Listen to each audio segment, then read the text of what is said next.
Elijah was a prophet unlike any other. He spoke with the fire of God, challenging the wicked ways of King Ahab and Queen Jezebel. Ahab and Jezebel had led the Israelites astray, embracing the worship of false idols. Elijah stood against them. He performed miracles. He called down fire from heaven. He proclaimed the true God of Israel. Jezebel, a woman of immense power and ruthlessness, was enraged by Elijah's defiance. She vowed revenge. A messenger arrived at Elijah's doorstep, carrying a chilling message. Jezebel swore to have Elijah killed. Fear gripped the prophet's heart. The threat was real. Jezebel was known for her cruelty. Elijah knew he had to act quickly. He couldn't stay and face Jezebel's wrath. He had challenged the most powerful people in the land. Now, he was running for his life. If you don't like feeling lost but still do, then listen to Elijah's story. Fear propelled Elijah southward. He journeyed for days, the hot desert sun beating down on him. He finally reached Beersheba, a city on the edge of the wilderness. Leaving his servant behind, Elijah ventured deeper into the desolate landscape. He was alone, exhausted and afraid. The wilderness was a harsh and unforgiving place. The heat was oppressive. The silence was deafening. Elijah wandered for days, his supplies dwindling. Exhaustion finally overcame him. He collapsed under a solitary broom tree, the symbol of his own despair. As darkness fell, despair tightened its grip on Elijah. He prayed to God in anguish. "I have had enough, Lord," he cried out. "Take my life. I am no better than my ancestors." He felt utterly alone, abandoned by God and pursued by his enemies. An angel appeared to Elijah as he slept under the tree. The angel gently woke him and offered him food and water. Strengthened by the divine sustenance, Elijah journeyed for 40 days and 40 nights. He was headed toward Mount Horeb, the mountain of God.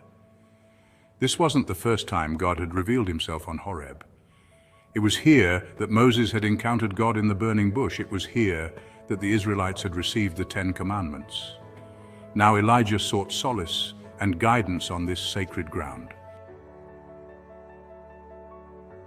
A whisper, a fire, a still small voice. Elijah found shelter in a cave on the mountainside. There, the word of the Lord came to him. "What are you doing here, Elijah?" a voice asked from the depths of the cave. Elijah poured out his despair, his loneliness, his fear. He had been faithful, he believed, yet he was being hunted like an animal. As Elijah spoke, a powerful wind tore through the mountains. The earth shook, fire erupted from the rock. But God was not in the wind, the earthquake, or the fire. Then came a still small voice, a whisper of peace and reassurance. God instructed Elijah to anoint a new king and a new prophet. He reassured Elijah that he was not alone. There were still 7,000 faithful followers in Israel who had not bowed to Baal. God's plan was bigger than Elijah's fear. Please like, comment, and share this video to support our channel. Finding strength in the silence. Elijah's journey into the wilderness was a journey of transformation. It was in the silence of the desert, stripped of everything familiar, that he encountered God in a new and profound way. He learned that God's presence is not always found in the dramatic and the overwhelming. Sometimes it's in the quiet whisper, the gentle breeze, the still small voice within. Elijah emerged from the wilderness renewed and strengthened. He had faced his fear. He had confronted his despair. He had surrendered to God's plan. He had learned that even in the darkest of times, God's presence is a source of strength and hope. Elijah's story is a powerful reminder that we too can find strength in times of weakness. We can overcome our fears. We can persevere through challenges. We can trust in the divine presence that is always with us. Our own wilderness journeys. Each of us faces our own wilderness experiences in life. We face moments of doubt, fear, and despair. We question our purpose. We feel lost and alone. But it is in these moments, when we feel most vulnerable, that we have the opportunity to encounter God in a profound way.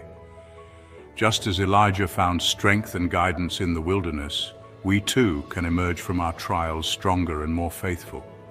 We can draw upon the wellspring of faith that resides within us. We can listen for that still, small voice that speaks to our hearts. Remember, you are not alone. God is with you even in the darkest of times. Trust in His presence, seek His guidance, and have faith that He will lead you through the wilderness and into the fullness of His love.